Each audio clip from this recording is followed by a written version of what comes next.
মিয়ানমারের রাখাইনে মানবিক সাহায্য পৌঁছানোর জন্য বাংলাদেশকে করিডোর হিসাবে ব্যবহারের অনুমতি দেওয়ার ব্যাপারে অন্তর্বর্তীকালীন সরকার নাকি নীতিগতভাবে সিদ্ধান্ত নিয়েছে।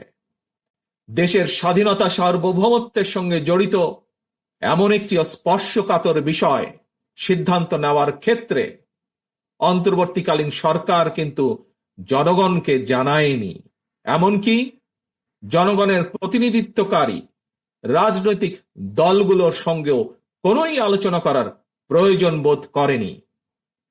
দেশের জনগণকে না জানিয়ে অন্তর্বর্তীকালীন সরকার এ ধরনের সিদ্ধান্ত নিতে পারে কিনা কিংবা নেওয়া উচিত কিনা এই মুহূর্তে কে মনে করে করিডোর, স্বাধীনতা প্রিয় জনগণ মনে করে করিডোর দেওয়া না দেওয়ার বিষয় সিদ্ধান্ত আসতে হবে জনগণের কাছ থেকে।